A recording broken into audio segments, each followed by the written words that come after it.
यहाँ पे मेरे पास उसने एक इक्वेशन गिवन है y is equal to e power x minus x sine x and it has one stationary point.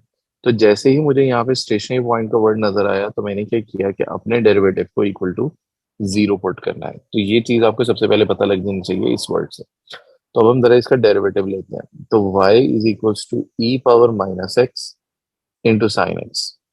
Okay, इसका डेरिवेटिव तो पहले बताओ लेंगे कैसे, मतलब क्या अप्रोच यूज करनी पड़ेगी।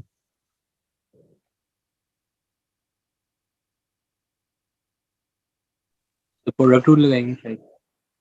सॉरी, क्या लेंगे? प्रोडक्ट रूल लगाएंगे। प्रोडक्ट रूल लगाएंगे। अब अगर आप नोट करो तो यहाँ पे दो टर्म्स हैं एक्स की, कौन सी? एक ये टर्म है यानी ई पावर माइनस एक्स वाली, और एक टर्म है मेरी साइन एक्स वाली। तो जब दो टर्म्स एक्स वाली आपस में मल्टीप्लाई हो रही होती हैं तो हम इसके ऊपर लगाते हैं प्रोडक्ट रूल। अब प्रोडक्ट रूल में इसको हम यू कह देते हैं, इसको हम वी कह देते हैं। और प्रोडक्ट रूल का फॉर्मूला होता है u v dash plus v u dash. Okay, अगर किसी को थोड़ी सी डिफिकल्टी होती है तो वो यूं कर ले कि मैं ये लिख लेता हूँ u is equals to e power minus x और v is equals to sine x. अब मैं अगर u का डेरिवेटिव पूछता हूँ तो u का डेरिवेटिव क्या होगा? माइनस ई की पावर माइनस एक्स। बिल्कुल ठीक है। अगर किसी को नहीं पता लगा तो वो क्या था कि ये e की पावर आगे बॉक्स लगा हुआ है, तो e का जब आप डेरिवेटिव लेते हो एक्सपोनेंट्स का तो पावर को कुछ नहीं होता, तो ये लगेगा e power minus x. But power का जो भी डेरिवेटिव होता है वो आगे आके मल्टीप्लाई होता है। तो u का जो डेरिवेटिव बना वो बना माइनस ई की पावर माइनस एक्स। इसी तरह v का डेरिवेटिव बताओ, v का डेरिवेटिव क्या होगा? Cos x. cos बिल्कुल x ठीक है, सिंपल cos x। ऑब्वियसली इस बॉक्स का डेरिवेटिव वन होता है तो वो लिखूं या ना लिखूं तो कोई फर्क नहीं पड़ता। तो साइन एक्स का डेरिवेटिव होता है cos x। अब हमने इस वाले फॉर्मूला पे फोकस करना है। इस फॉर्मूला में बारी बारी वैल्यू जो है वो सब्स्टिट्यूट करते जाएंगे। तो u की जगह क्या है? ई पावर माइनस एक्स, और v की जगह जाएगा v का डेरिवेटिव। v का डेरिवेटिव कितना हमारा? Cos x. cos x cos x plus फिर आएगा v। v कितना हमारा? ये लिखा हुआ है sine x sin x into u का डेरिवेटिव। u का डेरिवेटिव हमने ये निकाला था which was minus e to the power of minus x. हाँ, ये मेन स्टेप है बेटा। ये किसी को नहीं समझ आया तो मुझे बताओ।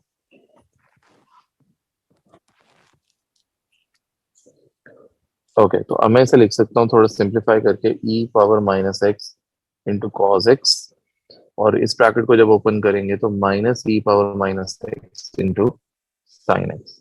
अब हमने ये पढ़ा था कि जब भी स्टेशनरी पॉइंट क्वेश्चन के अंदर लिखा होता है तो हम अपने डेरिवेटिव को इक्वल टू जीरो पुट करते हैं। तो ये वाली जो भी टर्म है हमारी, हमने इसको जीरो के इक्वल पुट किया, और इन दोनों टर्म्स में से मैं ई पावर माइनस एक्स जो है वो कॉमन ले सकता हूँ। तो मैं इसको लिखूंगा ई पावर माइनस एक्स और ब्रैकेट में रह जाएगा cos x minus sine x, इस तरह से। अब हमारी दो इक्वेशंस बनेंगी। एक दफा मैं इस ई पावर माइनस एक्स को इक्वल टू जीरो पुट करूंगा, और एक दफा ये जो ब्रैकेट है हमारा cos x minus sine x equal, इसको इक्वल टू जीरो पुट करूंगा। साइन एक्स को उठा के मैं दूसरी साइड पे ले जाता हूँ, तो ये बना sine x equal to cos x. अब कॉस जब इधर आके डिवाइड होगा तो sine x over cos x, और इक्वल की दूसरी साइड पे क्या रह जाएगा? वन। बिल्कुल ठीक है। बहुत सारे लोग इसकी जगह जीरो रहने देते हैं, यहाँ मैं वन लिख रहा हूँ। बहुत जगह सारे लोग जीरो ले आते हैं, जीरो नहीं आएगा यहाँ पे, वन आता है। ठीक है, इसको जब हम सिंप्लीफाई करेंगे और तो ये आएगा tan x equal to one, और tan को जब आप दूसरी साइड पे लेके जाओगे तो वो बनेगा tan इनवर्स ऑफ वन। तो tan इनवर्स ऑफ वन कितना आता है? 0.7854। अच्छा, इसमें बड़ा एक चीज का ध्यान रखो कि ऊपर क्वेश्चन के अंदर उसने रेंज दी थी जीरो से पाई, तो ये याद रखना। तो आपने अपने कैलकुलेटर का मोड जो है वो रेडियन कैलकुलेटर लिखना, ठीक है, और फिर आपने tan इनवर्स वन निकालना। तो कैलकुलेटर का मोड रेडियन में करके tan इनवर्स वन निकालो, देखो क्या आता है। 0.7854। अच्छा, सेम ही एस है। डी वाला बटन दबाओ, देखो एस डी वाला बटन दबा के देखो क्या आता है। 1/4 pi बिल्कुल ठीक है। अपने कैलकुलेटर्स पे एक दफा करके देख लो, आपका आंसर ये आना चाहिए। पाई बाय ये 1/4 पाई या पाई/4, ये होनी चाहिए हमारे एक्स की वैल्यू। देख लो। ओके, ये हमारे पास एक यहाँ पे क्वेश्चन है। अब यहाँ पे अगर आप नोट करोगे तो ये यहाँ पे दो एक्स वाली टर्म्स हैं जो आपस में एक दूसरे के साथ डिवाइड हो रही हैं। तो जब डिवाइड होती हैं तो हम क्या अप्लाई करते हैं?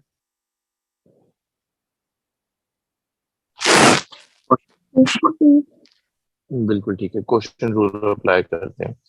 और ऊपर वाली वैल्यू होती है यू के लिए और नीचे वाली वैल्यू होती है वी के लिए। और क्वेश्चन रूल का फॉर्मूला होता है v u dash minus u v dash over v का स्क्वायर। ठीक है, तो यहाँ मैं साइड में लिख लेता हूँ u is equals to e power x और v is equals to cos x. दोनों का डेरिवेटिव बारी बारी चाहिए होता है, तो u का डेरिवेटिव क्या होगा? ई की पावर एक्स e की पावर x। और v का डेरिवेटिव क्या होगा? cos x का derivative minus sine x. Minus sine x। अब इनको बारी बारी हमने फॉर्मूला के अंदर सब्स्टिट्यूट करना है। तो v से स्टार्ट करते हैं। v वैसे का वैसा जो कि था cos x इंटू u का डेरिवेटिव। u का डेरिवेटिव क्या आएगा?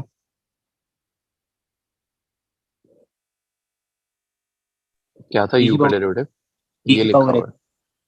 है e की ई की पावर पावर x माइनस, फिर आएगा u which was e power x into v का डेरिवेटिव जो कि है यहाँ पे माइनस साइन है, होल डिवाइडेड बाय v का स्क्वायर, यानी cos x का यूं करके स्क्वायर। ये है मेरा डेरिवेटिव dy बाय dx। यही आपका पहला और मेन स्टेप है, और अगर आपने ये गलत कर दिया तो आगे करने का कोई फायदा नहीं होगा। यहाँ तक पहले पहले स्टेप में मुझे बताओ किसी को कुछ समझ में आया? ये u है, ये v का डेरिवेटिव, ये v है, ये u का डेरिवेटिव और ये v का स्क्वायर।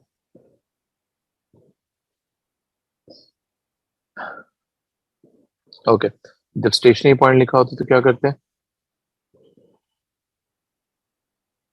equal to 0 बिल्कुल ठीक है, और किसको इक्वल टू जीरो पुट करते हैं?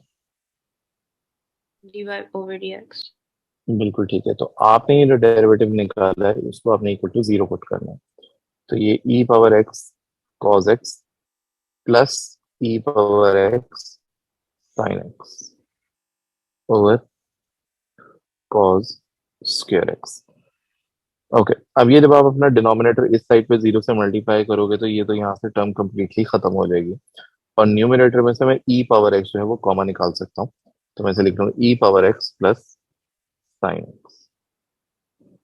अब हमारी दो इक्वेशंस बनेगी, ए बनेगी e power x equal to zero और एक बनेगी cos x plus sine x is equals to zero. Sine x equals to minus cos x. अब जब कॉज एक्स इधर आएगा तो क्या लिखना पड़ेगा?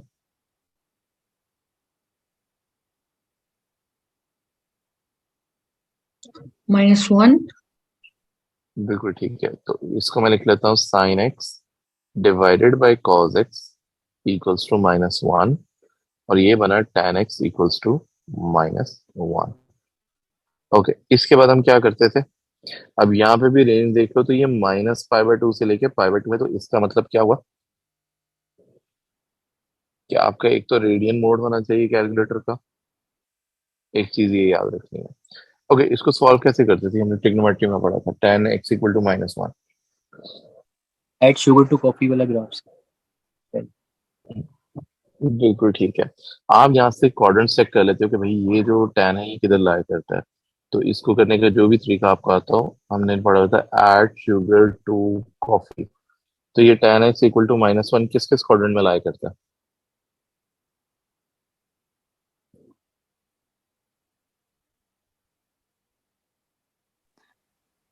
Second and fourth. किसमें? Second and Fourth. फर्स्ट और थर्ड नहीं हो सकता। सेकेंड एंड क्या कह रहे हो? नहीं, ठीक है sir, okay. Okay, second and fourth. जब आप अपनी रेंज को देखते हो -π/2 से लेके π/2, इसका मतलब है -90 डिग्री से लेके 90 डिग्री तक, तो आपको क्या लगता है कौन सा वाला क्वाड्रेंट सिलेक्ट होगा या कौन सा इग्नोर कर देंगे? फोर्थ सिलेक्ट होगा। बिल्कुल ठीक है, ये वाला फोर्थ सेकंड सिलेक्ट। हाँ, सेकंड को क्या हुआ? सेकंड को इग्नोर करेंगे। हाँ, सेकंड को इग्नोर कर देंगे क्योंकि वो 90 से बड़ा और 180 के दरमियान है, बट फोर्थ क्वाड्रेंट जो है ये हमें सिलेक्ट करना पड़ेगा। ठीक है, तो हम इस वाले एंगल से स्टार्ट करते हैं एंगल निकालना। अब माइनस यहाँ पे इग्नोर हो जाएगा, तो मैं इसे लिखता हूँ alpha equal to tan inverse of 1। तो tan इनवर्स ऑफ 1 कितना आता था? 5/4। बिल्कुल ठीक है, π/4। तो जब हम यहाँ पे नेगेटिव क्वाड्रेंट से जब स्टार्ट करेंगे तो हमारी ये अल्फा की वैल्यू क्या लिखनी पड़ेगी सबसे पहले? x equal to -π/4। Exactly, negative से स्टार्ट करेंगे तो ये पहली वैल्यू आएगी -π/4।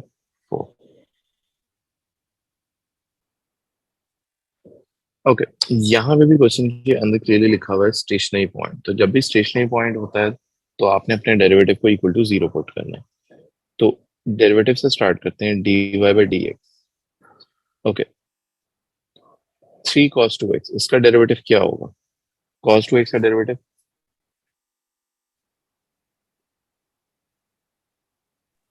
2 sin 2x। नहीं, थोड़ा सा गलत है। -2 sin 2x। बिल्कुल ठीक है, cos का डेरिवेटिव बेटा माइनस साइन होता है, तो ये बनेगा -2 sin 2x। किसी को ना पता लगा ये वाला -2 कैसे आया?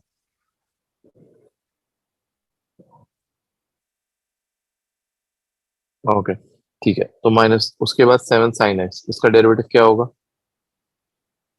7 cos x। 7 cos x। और 2 का डेरिवेटिव क्या होगा? 0। हाँ, 0।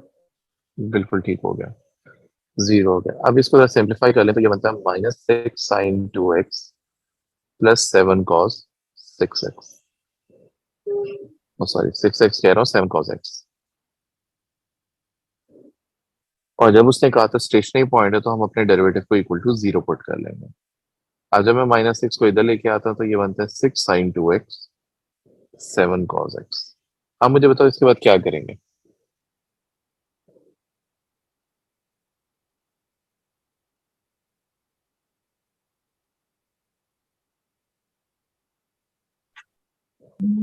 हाँ, cos को दूसरी साइड पे ले जाएंगे साइन के नीचे, और 6 को 7 के नीचे लाएंगे। और उससे क्या होगा? उसके बाद sin 2x की आइडेंटिटी लगा देंगे, 2 sin x cos x। cos x जी। cos x कट जाएगा और 2 sin x बच जाएगा। ओके, पहली चीज तो आप लोगों को ये देख लेनी चाहिए यहाँ पे कि ये वाला cos x है और ये sin 2x है, ये दोनों सेम टर्म्स नहीं है, इनमें तो फर्क है। दोनों एक डबल एंगल है और एक सिंगल एंगल है, तो पहले तो या तो दोनों को सिंगल एंगल में पहले कन्वर्ट कर लो। अब वो किस तरह करेंगे? हम sin 2x की जो आइडेंटिटी होती है वो यूज करेंगे, जो हमने ट्रिग्नोमेट्री में पढ़ी थी। sin 2x की आइडेंटिटी होती है 2 sin x cos x। तो यहीं से हम स्टार्ट लेते हैं, तो मैं इसको लिखता हूँ 6 × 2 sin x cos x, और यहाँ रहेगा 7 cos x। जब आप इसको सिंप्लीफाई करोगे तो ये बनेगा 12 sin x cos x। और मैं क्या करता हूँ, ये जो 7 cos x है इसको मैंने इस साइड पे लेके आना है, तो मैं इसे लिखूंगा 7 cos x इक्वल टू 0। जो आप लोग डिवाइड कर रहे थे वो डिवाइड आपने नहीं करना, ठीक है, वो गलत हो जाएगा। अब यहाँ पे मुझे नजर आ रहा है कि मैं यहाँ पे cos x को कॉमन ले सकता हूँ, तो पीछे आएगा 12 sin x -7 is equal to 0। तो एक मेरा आंसर बना cos x इक्वल टू 0, और एक मेरा बना 12 sin x -7 is equal to 0। ये बन जाएगा sin x is equal to 7/12। अब यहाँ पे भी मैंने इसके क्वाड्रेंट्स देखने हैं, ऐड शुगर टू कॉफी, और यहाँ पे भी मैंने इसके क्वाड्रेंट्स देखने हैं, which is add sugar to coffee. अब पहले वाले में कौन से क्वाड्रेंट बनेंगे, सेकंड वाले में कौन कौन से बनेंगे?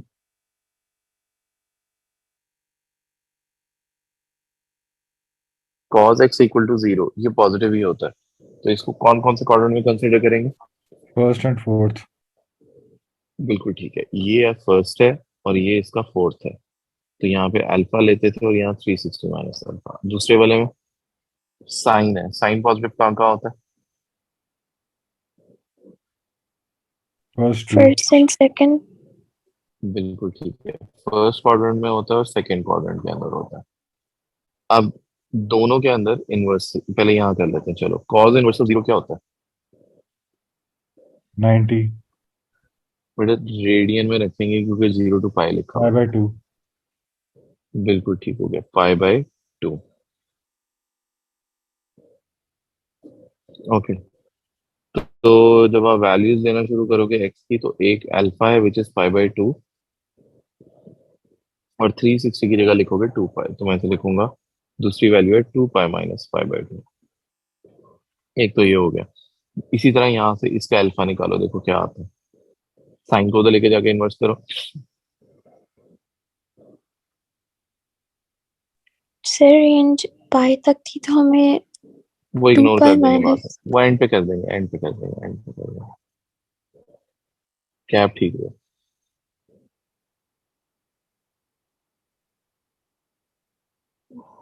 इसका इन्वर्स क्या आता है?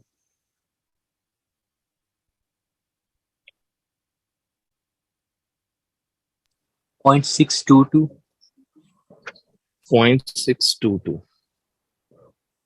ओके, तो यहाँ वैल्यू होती है अल्फा और यहाँ होगी पाई माइनस अल्फा, यानी 180 माइनस अल्फा। तो मैं लिख लेता हूँ x इक्वल टू 0.622 और दूसरा पाई माइनस 0.622। अब हमने आंसर्स 2.5. निकालने और 2.51। 51. जी sir.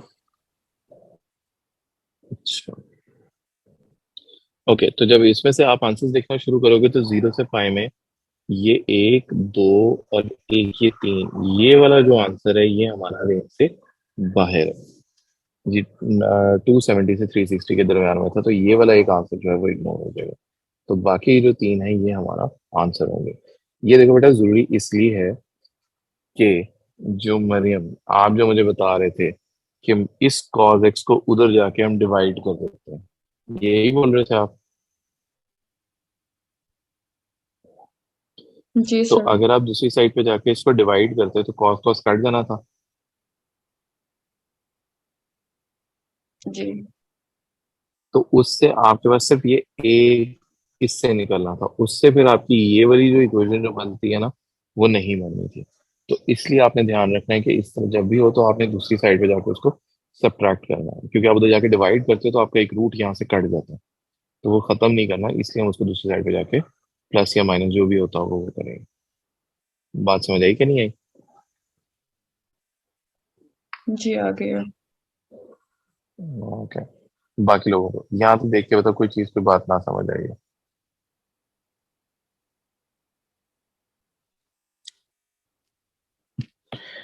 Okay. So the equation is x cube y minus 3xy cube is equal to 2a power 4, and a is a non-zero constant. तो constant mean is like a normal value के जैसे a की जगह 5 6 7 कोई भी random number भी हो सकता है यहाँ पे. So a is like a constant. Okay, so let's start with the derivative. अब यहाँ पे x and y two terms हैं, so probably आपको product rule apply करना पड़ेगा. This is uv and this is also uv. Product मैं side पे लिख लेता हूँ u v dash plus v u dash. So let's start with their derivatives. सबसे पहले u x क्यूब और फिर y का डेरिवेटिव क्या होगा? 1 into dy over 1, dx. Exactly 1 dy by dx plus then v which is y और u का derivative 2x square 3x square. नहीं 3x square. This is your first term minus 3. अब 3 को मैं बाहर रख लेता हूँ. I would just take the derivative of these two terms inside the bracket. तो u x एंड y का डेरिवेटिव, क्यूब का डेरिवेटिव क्या होगा? 3y squared dy by dx. 3y square dy by dx plus y cube और x का derivative should be 1 और ये जो लास्ट वाली टर्म है इसका डेरिवेटिव क्या होगा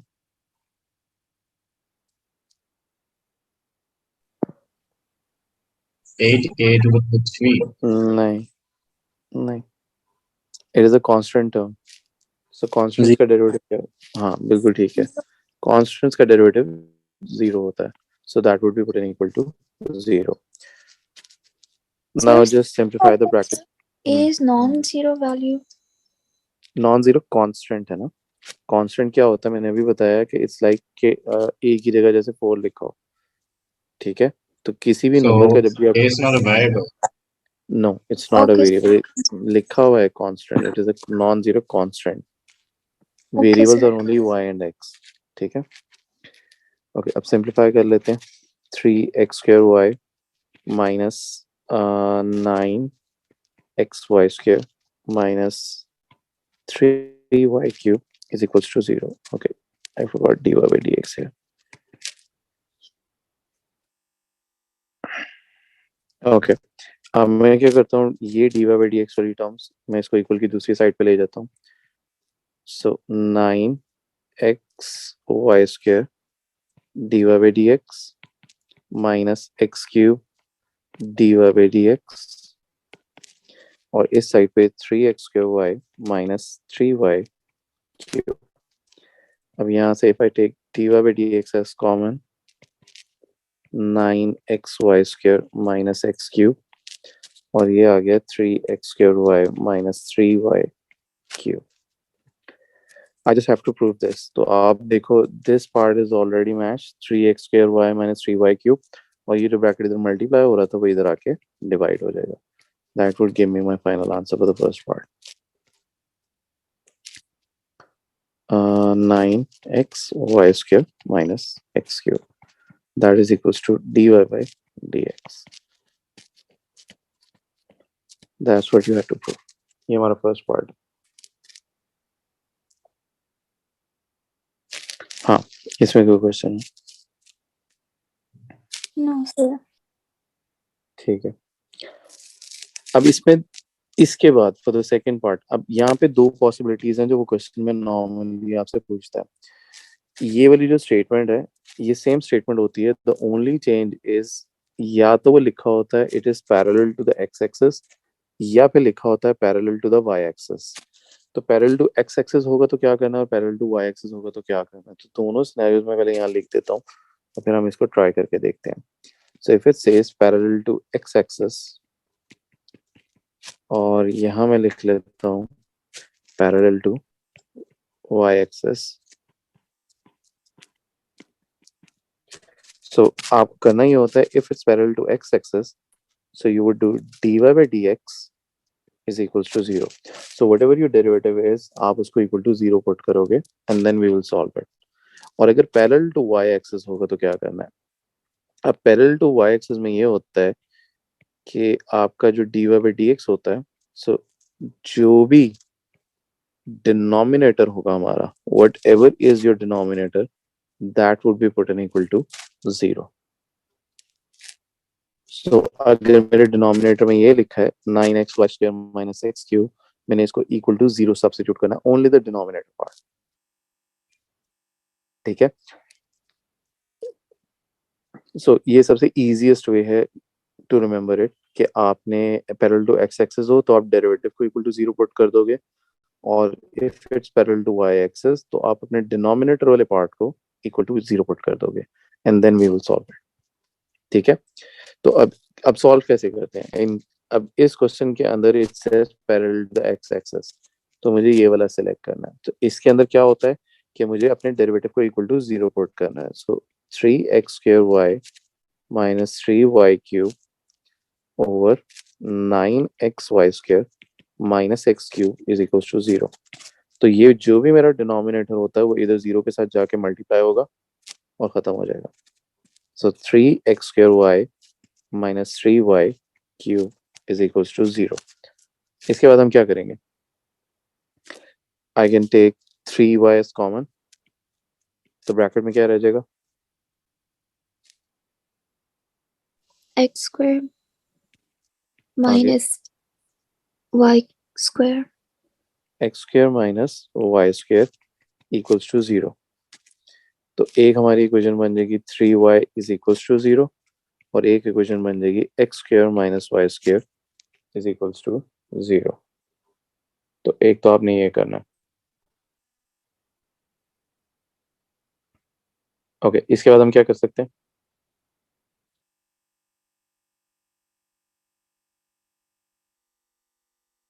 से y की वैल्यू निकाल के y की वैल्यू में डाल देंगे।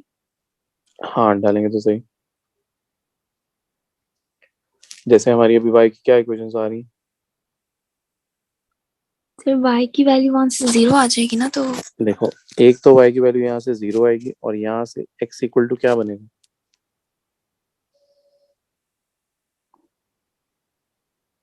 x equal to what?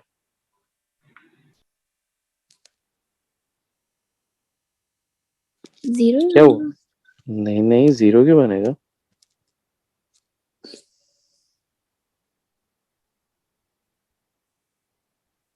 Under y square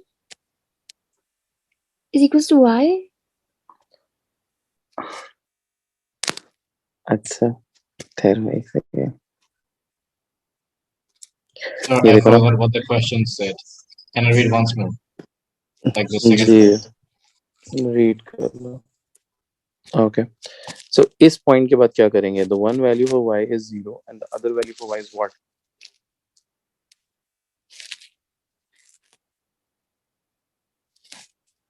x square equal to y square. बेटा ये देखो, x square equal to y square, और जब आप यहाँ पे स्क्वायर रूट लेके एलिमिनेट करोगे तो x की क्या वैल्यूज आएंगी? 2 आएंगी। It should be plus minus y। यहाँ तक बात समझ आई है कि नहीं? ठीक है, अब इस x की वैल्यू जो भी हमने निकाली है, अब आपने याद रखना है this would be substituted always into the original equation. जो भी हमारी ओरिजिनल इक्वेशन होती है, हमारी ओरिजिनल इक्वेशन जो थी वो ये थी। So let me just copy it down again.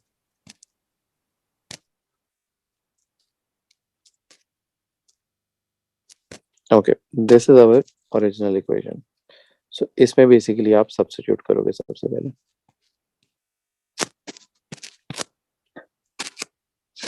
Okay, तो यहाँ से हम स्टार्ट कर सकते हैं कि व्हेन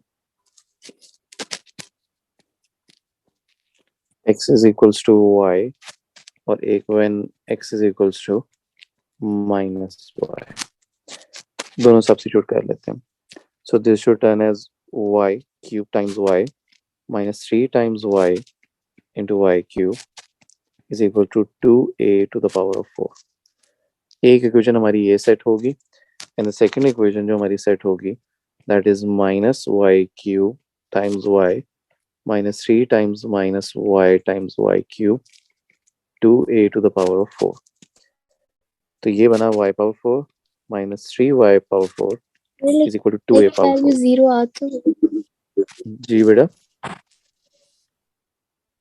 सिर्फ y की वैल्यू 0 आ तो गई थी, तो हम अच्छा 0 क्यों मैं निकलवा उसमें रहे? बताता हूँ, मैं बिल्कुल बताता हूँ उसमें प्रॉब्लम क्या है। अब ये याद रखो, उसने क्या कहा है, a is a non zero constant. ठीक है, ये याद रखना। इट मींस कि a की वैल्यू जो है वो 0 नहीं हो सकती। तो अगर आप कहते हो इफ यू से कि y की वैल्यू 0 है, तो आप खुद देखो, इधर भी 0 डाला, इधर भी 0 डाला। जब आप इधर 0 डालोगे ये पूरी टर्म हमारी 0 हो जाएगी और a की वैल्यू क्या निकल के आएगी? 0। ठीक है, तो इसलिए y की वैल्यू 0 नहीं ले सकते। तो आप ये लिख सकते हो कि this value of y is actually rejected because इससे आपका आंसर 0 आएगा। ओके ये बात समझ आई? जी अब सर। इसको हम थोड़ा सॉल्व कर लेते हैं। Minus 2y to the power of 4 equal to 2a to the power of 4। 2 और 2 कैंसिल आउट हो गया। ठीक है, और ये जो माइनस इधर लगा हुआ है, I can write it down as minus a to the power of 4। और इसी साइड से अगर मैं सॉल्व करता हूँ, minus y to the power of 4 plus 3y to the power of 4 equal to 2a to the power of 4. So 2y to the power of 4 is equal to 2a to the power of 4. 2 और 2 cancel out हो गया और y का जब आप √4 लोगे it should be plus minus a। अब इस साइड पे मैं √4 ले सकता हूँ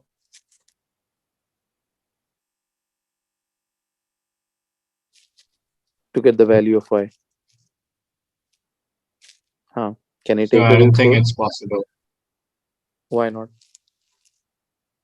because negative. हाँ, और your roots. तो ये क्या बिल्कुल ठीक कह रहे हैं। यस, मैथ एरर आ जाता है, नेगेटिव साइन है। यस, दैट इज करेक्ट कि you can not take a square root और अ रूट और इवन रूट के y पावर 4 हो या y पावर 100 भी हो, you can not take a root of that. अगर y पावर क्यूब होता और एनी ऑड पावर तब आप रूट ले सकते थे, अदरवाइज यू कैन नॉट। तो ये वाली साइड भी एक्चुअली इट इज रिजेक्टेड क्योंकि आप √4 जो है वो नहीं ले सकते ऑफ अ नेगेटिव नंबर। तो y की there are actually two values, one is plus y and the other one is minus y। ठीक हो गया। Just substitute these values back into the equation of जो x इक्वल टू हमारे पास थी। तो हमारे पास x की भी जो है वो दो वैल्यूज आ जाएंगे, एक प्लस a आ जाएगी और एक दफा माइनस a आ जाएगी। बात समझ आई? So these are your final answer. तो आप लिख सकते हो कि x की value n is a, y is value minus a, और ये जब माइनस a होगा तो ये वैल्यू हमारी a आएगी। ये हमारा फाइनल आंसर बनता है। मैंने एक की वैल्यू नहीं निकालनी थी। नो, कहाँ का उसने a की वैल्यू निकालनी? उसने सिर्फ ये कहा था that you have to show that there are only 2 points on the curve जो पैरेलल टू एक्सिस हो। तो ये हमारे वो 2 पॉइंट्स हैं। अगर 2 से ज्यादा निकल रहे होते, दैट्स व्हाई देखो ना सारे बाकी सारे रिजेक्ट हो गए। These are the only 2 ones that have left। ठीक है, So can I take a screenshot of the second entire part? जी ले लो।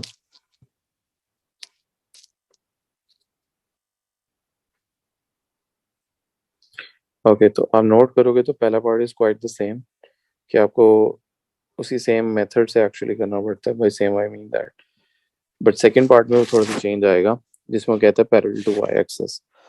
तो फर्स्ट पार्ट में नहीं कर रहा बिकॉज वो थोड़ा सेम है, ठीक है। बट फर्स्ट पार्ट का जो आंसर है वो मैं यूज कर रहा हूँ for the second part. Okay, तो whenever it is parallel to Y axis, तो हमने क्या डिसाइड किया था कि क्या करेंगे? डिनोमिनेटर को 0 रखेंगे। बिल्कुल ठीक है। तो मैं सिर्फ फिर डिनोमिनेटर वाला पार्ट जो है ये यूज करूंगा। तो इसको मैं यहाँ पे लिख लेता हूँ, y² + 2xy is equals to 0। तो y को मैं कॉमन निकाल लूं तो y + 2x is equals to 0। अब y की दो वैल्यूज आ रही हैं, एक आ रही है 0 और एक आ रही है y + 2x इक्वल टू 0। तो ये y की वैल्यू बन गई -2x। अब डिसाइड ये हुआ था वी वुड ऑलवेज सब्स्टिट्यूट, जो भी हमारा यहाँ पे बनेगी उसको हम ओरिजिनल इक्वेशन के अंदर सब्स्टिट्यूट करेंगे। अब हमारी ओरिजिनल इक्वेशन जो है वो ये है। सो 2x³ -2x का क्यूब -3x -2x का square is equals to 2a³। ये ओरिजिनल इक्वेशन में आई हैव सब्स्टिट्यूटेड y की value as -2x into that equation. If I expand this bracket, 2x³ minus plus हो जाएगा and this should turn as 8x³। ये बनेगा 2 square is 4, 4 times 3 is 12x square is equals to 2a³ minus हो जाएगा। क्या नहीं हो जाएगा? Cube, sorry cube. ओके, बोला मैंने क्यूब ही था। ठीक है, सो 2a³। अब this should turn as -x³ is equals to a³। Minus को मैं यहाँ से रिमूव करके मैं इस साइड पे ले आता हूँ। So now can I take the cube root of this? Yes. ठीक है, so we can always take a cube root as long as it's an odd power. तो नेगेटिव नंबर भी हो तो हम उसका ले सकते हैं। तो x की वैल्यू जो आएगी दैट इज -a। इस वैल्यू को जी ओके, ये जो वैल्यू निकली है x की, we would substitute back into this equation. और ये इक्वेशन हमारी क्या थी? y is equals to -2 times -a और y की वैल्यू जो निकलेगी that is 2a. So this is our final answer.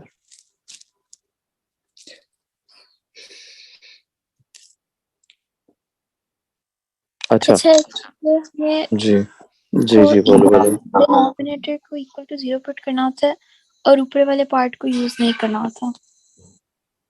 कौन से ऊपर वाली इस वाले पार्ट को? जी. हाँ इसको बस इसका डिनोमिनेटर यूज करना है. ओके. अच्छा अब उसने लिखा था 2 पॉइंट्स फाइंड आउट करने. ये तो अभी एक पॉइंट निकला है जिसका कोऑर्डिनेट एक x coordinate is -a and y coordinate is 2a. दूसरा ये y इक्वल टू 0 भी निकला था तो मैं इसको भी यूज करता हूँ just to check. When y is equals to 0 same steps repeat करने. तो ये जो ओरिजिनल इक्वेशन है यानी ये वाली इसको मैं कॉपी डाउन ही कर लेता हूँ.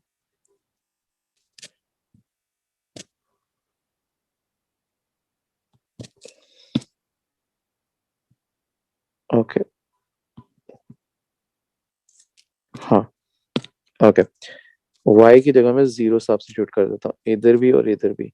तो ये टर्म मेरी 0 हो गई और ये बना 2x cube equal to 2a cube. 2 से कट गया और क्यूब रूट लोगे तो एक x की वैल्यू आ गई a. तो ये मेरा एक और कोऑर्डिनेट निकल आया कि x coordinate is a y coordinate is 0 और यहाँ पे निकला था -a, 2a. तो these are the two coordinates, ये 2 points which were required in this part. करने का जो मेथड है वो सेम रहेगा बस ये डिपेंड करता है if it's parallel in the x axis or if it's parallel in the y axis. Sir denominator को इसलिए 0 करते हैं ताकि हमारा ग्रेडियंट इन्फिनिटी के बराबर हो जाए. जी वो उसके पीछे वो लॉजिक है but lot of people don't get it या नहीं समझ आती ज्यादातर को. तो आई जस्ट से कि आप डिनोमिनेटर वाले पार्ट को इक्वल टू 0 कर दो. ठीक है बट यस जो आप बता रहे हो वो लॉजिक उसके पीछे वही है. चलो सही है. ठीक है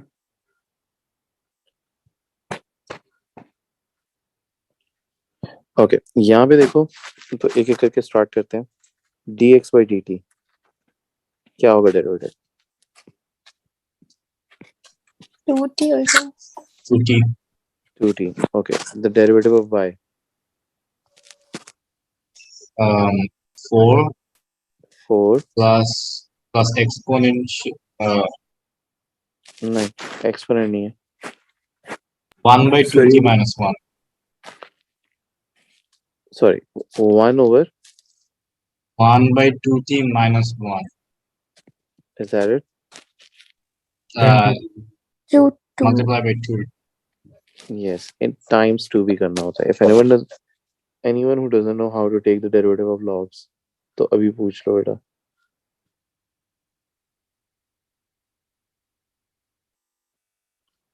क्योंकि ये बार बार आएगा तो नहीं आता होगा तो फिर you will get stuck again and again.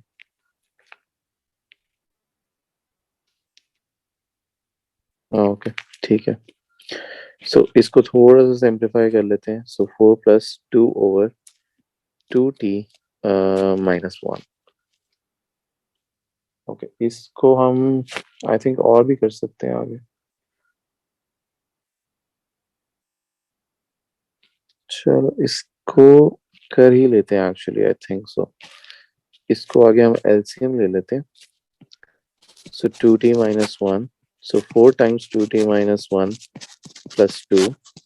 इसको हम थोड़ा सिंप्लीफाई करेंगे 8t - 4 + 2 और तो ये बनेगा 8t - 2 over 2t - 1. ये हमारा dy/dt है. Okay, let's find the chain rule. dy/dx is equals to अब इस तरह से दो लाइंस यहाँ आ जाएगा dy यहाँ आ जाएगा dx और जो दो बाकी दो ब्लैंक्स रह गए उधर क्या आएगा? dt. dt. बिल्कुल ठीक हो गया. dt यहाँ आ गया. So dy/dt is 8 2t - 2 over 2t - 1 times 1 over 2t. Okay इसके बाद इसको आगे और किस तरह सिंप्लीफाई कर सकते हैं?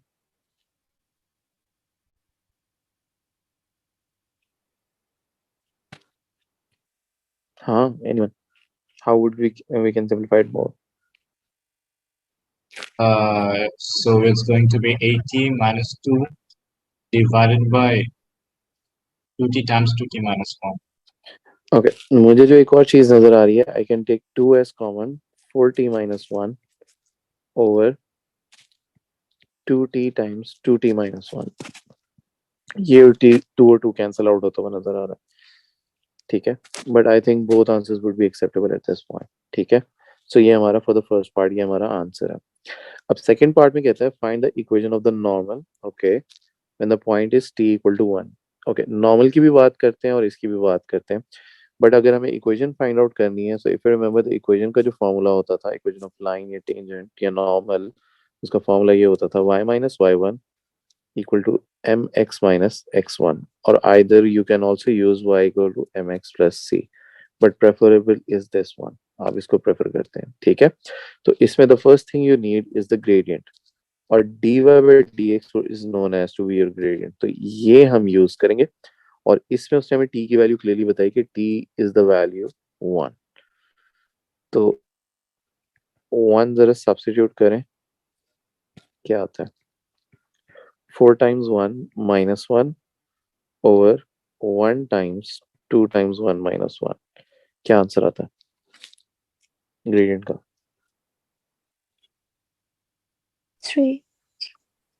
3. बिल्कुल ठीक है. And when it says normal, तो नॉर्मल का मतलब क्या होता था? इसका negative reciprocal. Okay, negative reciprocal तो लेंगे. Normal means line at 90 degree. तो जब आप इसका परपेंडिकुलर या इसका नेगेटिव फ्लिप करेंगे, तो gradient you are Minus 1 by using 3. -1/3. ठीक है, साइन भी फ्लिप करते हैं और नंबर भी फ्लिप करते हैं. So -1/3 is your gradient. अब द प्रॉब्लम इज के पॉइंट नहीं है हमारे पास to use in y1 and x1. तो वो यूज करने के लिए आप क्या करते हैं, the original equations which were given to you, ये वाली, इनके अंदर आप t इक्वल टू 1 सब्स्टिट्यूट करें. सो x के अंदर सब्स्टिट्यूट 1 स्क्वायर की प्लस वैल्यू 1, 2 आ जाएगी. x की वैल्यू 2 आ जाएगी. 4 times 1 plus ln 2 times 1 minus 1. इसका आंसर क्या आता है? So it's 4. बिल्कुल ठीक है, 4 आ जाएगा. ओके, तो अब मैं इक्वेशन ऑफ लाइन या टेंजेंट या नॉर्मल का फॉर्मूला यूज कर लेता हूँ. सो y minus 4 is equals to -1/3 x minus 2. 3 जो है मैं क्रॉस मल्टीप्लाई कर देता हूँ. 3y minus 12 minus x plus 2. 3y is equals to -x plus 14. और उसने कहा था actually give your answer in this form के इक्वल टू 0 हो जाए. तो एक्चुअली मैं सबको उठा के इधर ले आता हूँ. तो 3y plus x minus 14 equals to 0. That should be a final answer. तो if I ask what is the value of c, तो c की वैल्यू क्या बनेगी? -14. Yes. Okay, अब जरा ट्राई करते हैं. Okay, let's start with the derivative. dx by dt क्या होगा? सर अब dt क्यों लेंगे? सॉरी थीटा लेंगे, क्योंकि अब यहाँ पे थीटा है. 1 by cos theta. 1 by cos theta Multiply by minus sin theta. minus sin theta. इसी तरह y का डेरिवेटिव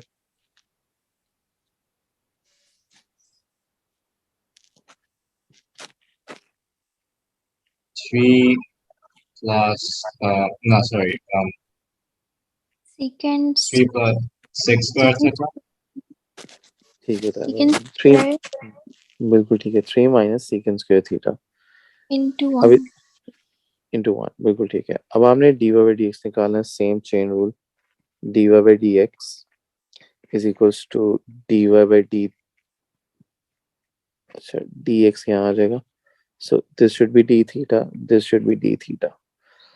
तो वैल्यू जरा सब्स्टिट्यूट करते हैं. So dy by d theta is 3 minus secant square theta times d theta over dx. So basically I would have to flip minus cos theta over sin theta. अब secant square theta की identity क्या थी?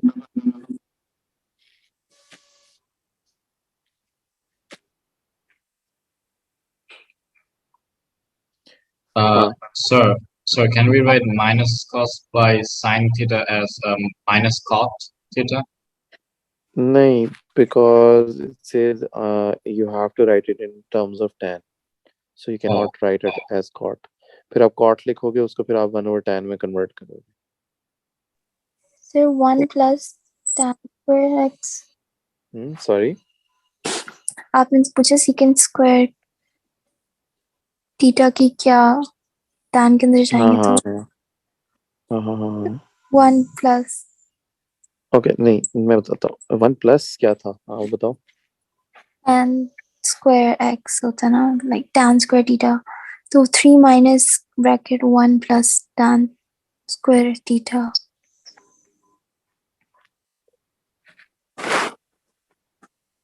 एक second. याद ठहरो.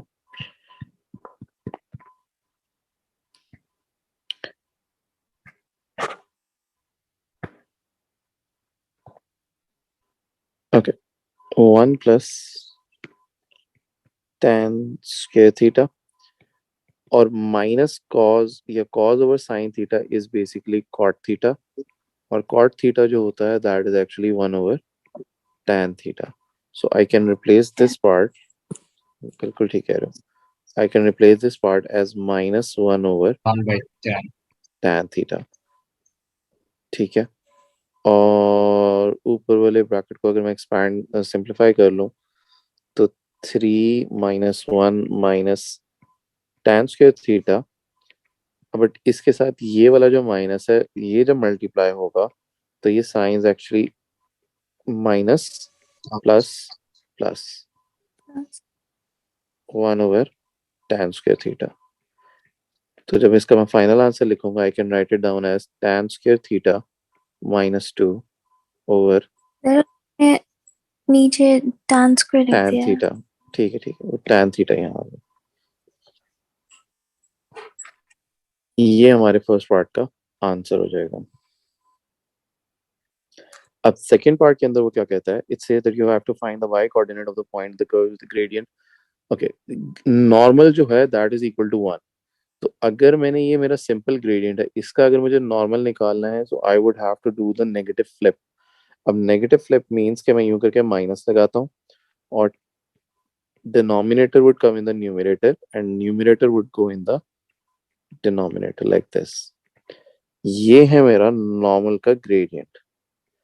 अब इसमें उसने कहा था दैट इज इक्वल टू 1, तो मैं इसको इक्वल टू 1 पुट कर लेता हूँ like this.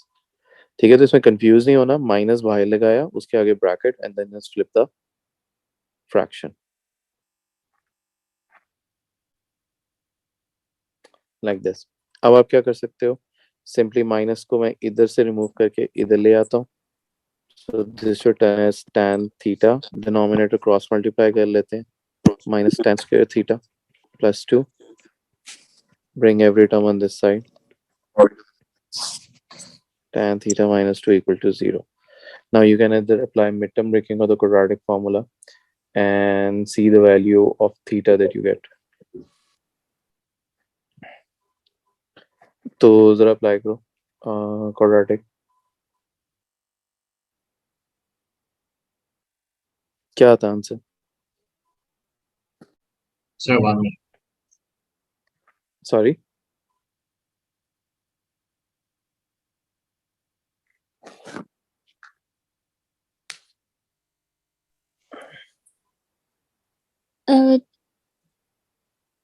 Theta plus 2 is equals to 0 and theta minus 1 is equals to 0. Tan theta plus 2 tan is theta equals to tan theta minus 1 equal to 0. जी sir. And और tan दूसरा theta sir एक के अंदर 1 आ रहा है और एक के अंदर -2. -2. plus okay 2. ठीक है. ओके, tan थीटा की एक वैल्यू 1 आ रही है और tan थीटा की दूसरी वैल्यू -2 आ रही है। जी सर। ओके, सो अगर आप इनवर्स लो, अच्छा इनवर्स लेने से पहले कोऑर्डिनेट्स देख लेते हैं। इसका coordinate add sugar to coffee and same for this one, add sugar to coffee. अब इसके कोऑर्डिनेट देखते हो, so this is first and the third coordinate, और इस सेकंड वाले में देखोगे तो sine and second and fourth coordinate. तो अगर क्वेश्चन में हम अपनी रेंज देखें, that is only from 0 to 90 degree π/2, तो कौन सा वाला सिलेक्ट करेंगे और विच वन इज रिजेक्टेड?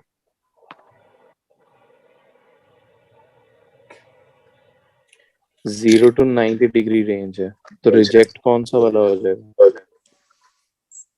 -2 वाला। हाँ, दिस वन इज रिजेक्टेड, बिल्कुल ठीक बताया दोनों, रिजेक्टेड है because it is out of the range. सो आप ये वाला सिलेक्ट करोगे, तो जरा इसका इनवर्स करो, क्या आता है? tan inverse 1 is π/4। बिल्कुल ठीक है। So रेडियन what मोड में was the करना है, range calculate- given in the question? Sorry, if Like what was the range given in the question? 0 to 90 degree, what is 0 to 90 degree? 0 to π/2. So I guess only the first one works. जी, तो theta की value आ गई π/4। अब हमने find करना था y coordinate. Okay, so now just simply y वाला equation select करो, 3 times π/4 minus 10 times π/4। इससे आपका आंसर आ गया। क्या था?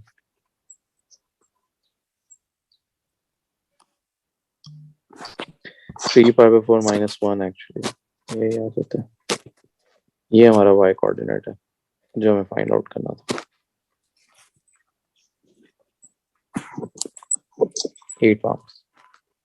सर मैं एक क्वेश्चन कर रही थी आज, उसके अंदर रेंज थी -90 से 90 डिग्री तक। एक जी, था sin θ 1, तो उसमें 90 रेंज में भी था लेकिन 90 आंसर भी आया था, वो सिलेक्ट करेंगे या नहीं करेंगे? बिल्कुल करेंगे। पीछे क्यों आंसर नहीं उसने नहीं। अगर इनइक्वालिटी में अगर 0 to 90 में जब इनइक्वालिटी लिखी हुई थी, अगर इनइक्वालिटी अगर यूं लिखी हुई थी, इसमें 90 इंक्लूड नहीं हो रहा, बट अगर मैं यूं करके इक्वल लगा दूंगा तो बिल्कुल इंक्लूड होगा। ओके ठीक है, ये मैटर करता है। वो आप गौर से देख लेना कि इक्वल है कि नहीं। अगर इक्वल होगा तो हम कर लेंगे, नहीं होगा तो हम इग्नोर कर देंगे। ठीक है सर। ठीक है।